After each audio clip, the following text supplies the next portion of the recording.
Well, new data suggests that the GST holiday, it hasn't done much to spur spending. Joining us now, Sean McCormick, Director of Business Development with Moneris. Sean, break it down. Let's hear it. Bakari, good to be back.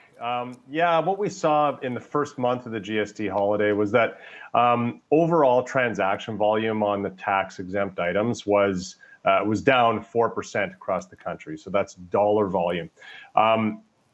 The thing to consider is that transaction count was also down by 1% across the country. So what that says is that consumers were enjoying paying a little bit less at the till, but they definitely weren't making an effort to get out and shop more, which was probably the intended outcome.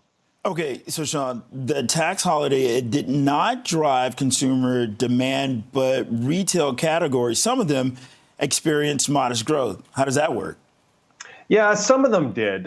In particular, children and infant apparel stores, those were exempt from the taxes, and they did see some positive movement with transaction count going up 8%. So put yourself in the shoes of maybe a family that's having their first newborn.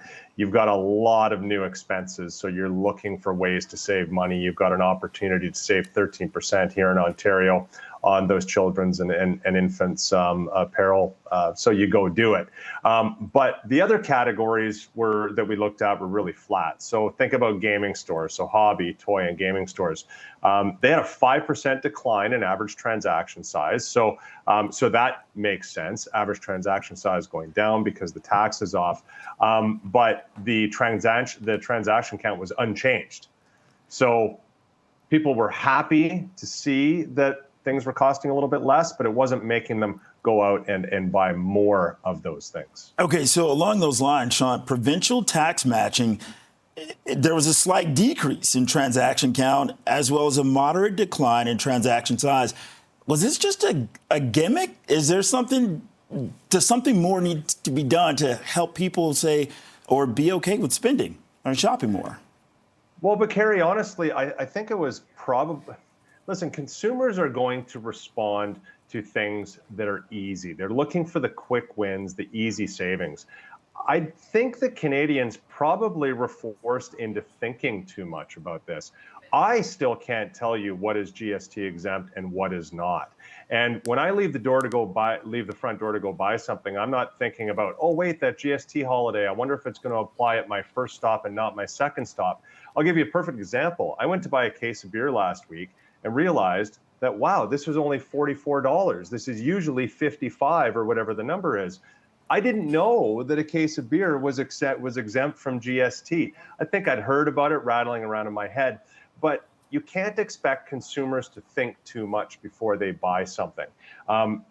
As a merchant, you actually want the consumer to think less. Think about it when you go and you buy you're shopping for a new car at a car dealership. That car salesman wants you to buy that car in 2 minutes. The more you have to think about buying that car, the less likely you are to buy it. So I think that this GST holiday, it just required too much thought and consideration by the consumer, and it just has not had the desired effect. If the effect was to support Canadian merchants, and whether or not that was the effect, we probably will never know. All right, Sean McCormick, Director of Business Development with Moneris. Thanks a lot for your time this afternoon. We're going to chat later. You bet, Bakari.